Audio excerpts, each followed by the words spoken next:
now we're going to talk about Mike Rutherford. Yeah, So I wanted to talk about Mike Rutherford, but I wanted to take it to another level. So why don't you, because you found the article. unless first. you've been living under a rock in the last couple of weeks, there's been an article circulating around talking about Mike Rutherford playing bullet strats. Squire bullets, okay? And so for those who don't know, Squire bullets are like a $99 guitar, all right? Now they're $150. Yeah, I was just going to say they're not $99, they're $150 now.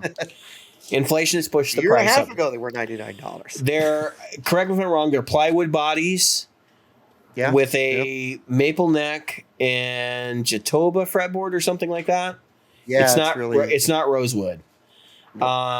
They used to do them in maple, I think. You could get a maple fretboard version, but I don't think they do that now.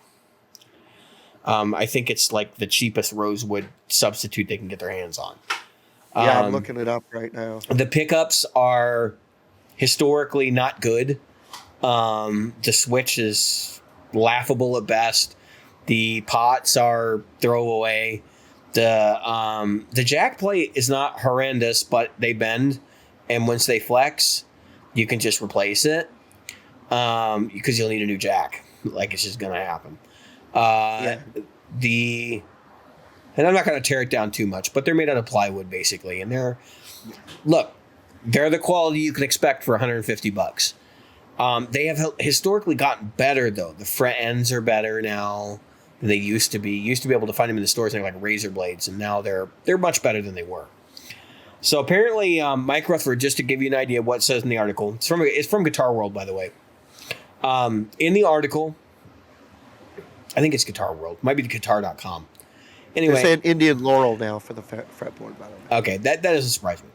So anyway, in the article, they go to say that he was stuck in South Africa because he was recording something, and he didn't have his Eric Clapton Strat with him, which has been his number one for a while. And so like he just went to a store and bought a pair of them, Bullet Strats, and was playing them through a Black Star Fly, 3 or 6 watt amplifier.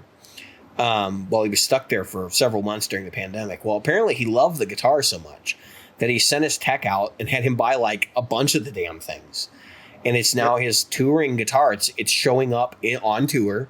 I think he played it on some of the Genesis dates, believe it or not. And this songs. Yeah, so this article goes on to talk about, this is becoming one of his favorite instruments, and but buried at the end of the article, past all the pictures, is the part that everyone else missed, which is his tech is taking them back to the the place. They're shaving the fret ends down. They're doing all kinds of setup work to them. They're replacing pretty much all of the hardware. All the hardware. Which is hilarious. Because the tuners are kind of janky and the bridge doesn't work that great. So we swap that out, and then the electronics get redone because we can't trust those. But we leave the pickups. Like, that was the only thing that was what got me, was he said, like, we leave the pickups. It's like, so wait a minute. I thought that was funny. He's playing plywood guitars with a standard C-shaped neck and Squire pickups, which he is. Okay, like for 2 songs a night, he is. Yeah. And what I want to point out here is, like, their pickups have never really sounded horrible to the point where you couldn't use them. Now, I have played $150 guitars where the pickups were straight up unusable.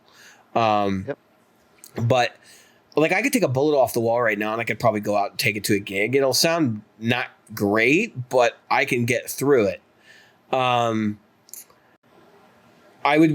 They're replacing all the things on the guitar that have to be replaced, right? Because there's no way you're taking that on tour, right, under those lights, sweating all over the guitar every night and having it survive a tour. It's just not going to do it. Playing in humid conditions, in dry conditions, being carted around in a non-climate controlled trailer, all that stuff, it's just not going to survive a tour that way. Now, the things to take away from this is basically you can see what kind of spec he likes now. He likes a C-shaped neck, the Fender Standard C, the big headstock, because if I recall, the Bullets have the big headstock.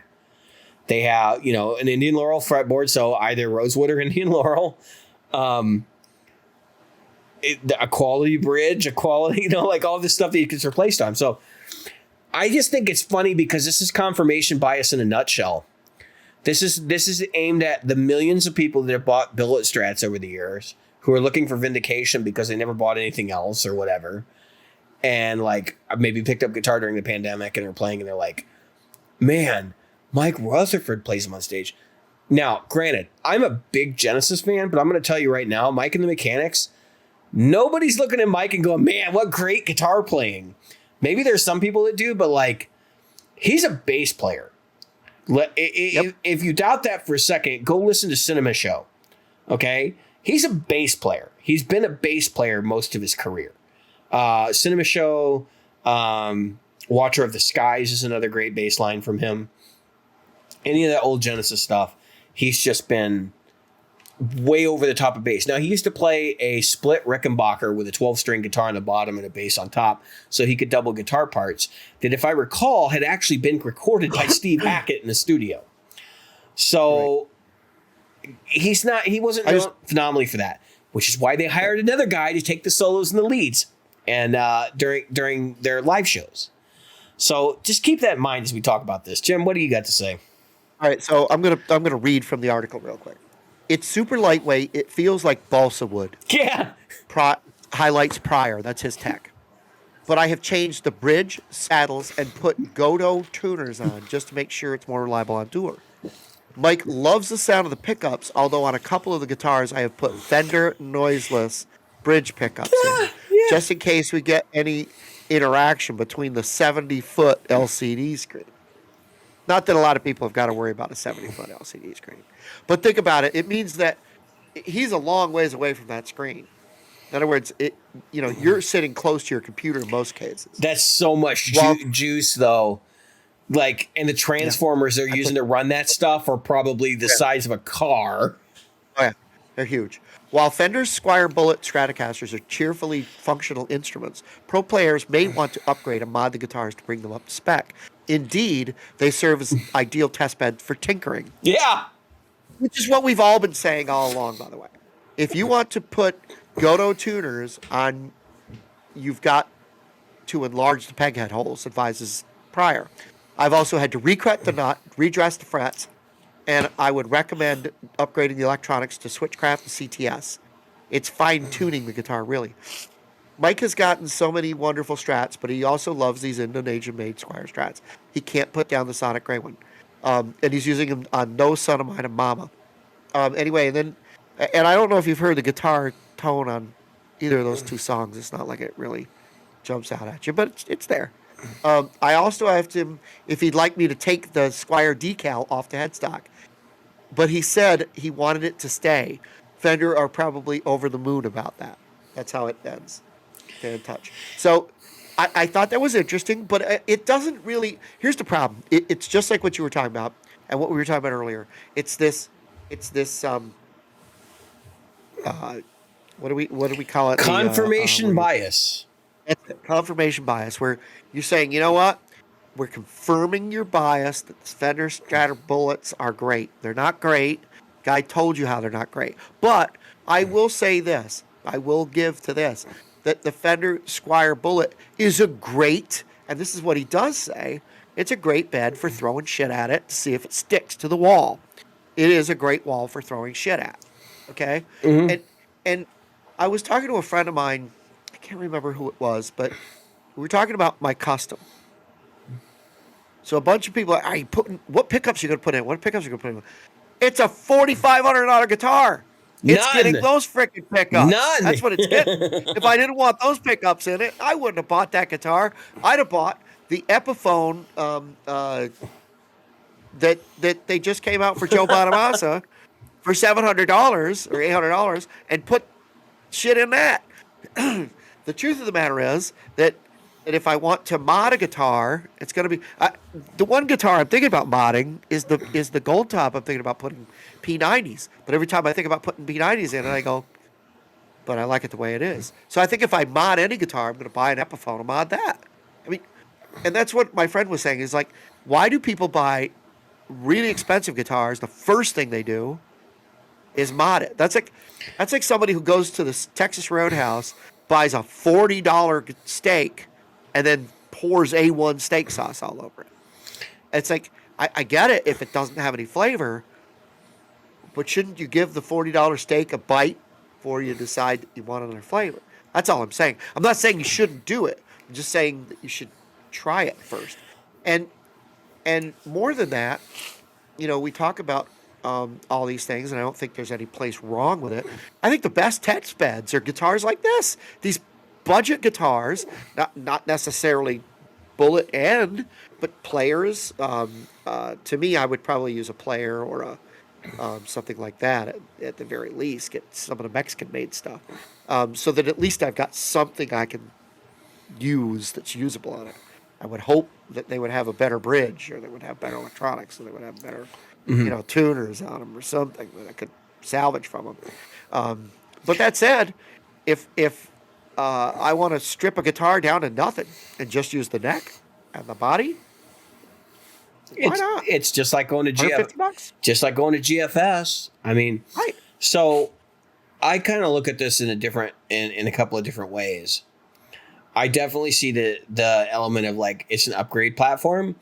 We know that upgrade platforms are rarely the price of what you bought them for. So if you're going to buy a $150 Strat and then put custom shop pickups in it, Godo tuners, new bridge and saddles, you're looking at a $600 guitar at that point. Right. And the joke for me is like, why wouldn't you just buy a $600 guitar that already has most of what you're looking for? Because they exist. Like, we know they exist. They exist with a Fender label on it at that price. Yep. So, $600 to $750. So it's like, but we're going to go back to this. Mike Rutherford is Mike Rutherford. right. And if Mike Rutherford tells his tech to go out and buy him a shitty freaking guitar and put two good stuff on it, he's going to do what Mike Rutherford tells him to do. I think there's more to it than that. So like the Mike Rutherford thing is one thing, but when we talk about these modifications, maybe Mike doesn't actually want all this modification in. One of the things that he pointed out was like, well, we changed this because we have to for the show. And I sort of wonder like how much of that's really going on when you get into players of that level. It's not as important as you'd think for them to have a specific instrument on stage so much as to have one that works correctly. And so I've known guys that use sustainers, for example, because it's really hard for them on their big stage set to have a sustainer, to get feedback. And that's like, I think that's what I'm pointing out here is that like functionality may actually be more important in this situation where it's like, well, we're not going to get noiseless 59 pickups in a Fender Strat. And I like the color of that one anyway.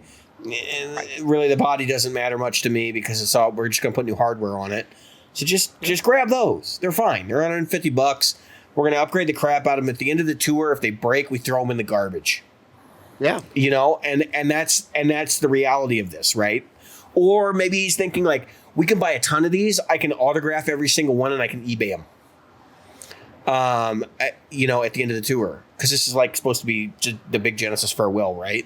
And so I think those are the things to keep in mind. Like Mike Rutherford is Mike Rutherford. He's not even like a Mark Lettieri, and I used him as an example because I saw him at a small club recently, and or even a God, I'm having a moment. One of my favorite guitar players, and I can't remember his name. Any small guitar player, doesn't matter. He's not one of those guys. He's going out to these stadium gigs at places like Wembley Stadium and playing to 100 to 200,000 people every night. So for him, I got to make 200,000 people happy, which means I can't have hum in my signal. And I need to be able to have a guitar for every song. And I need to be able to get a replacement anywhere in the world. Anywhere. And where are you going to find anywhere? A Bullet Strat. That's right. Bullet Strat. In that color. You can find it in any shop, anywhere. And easy.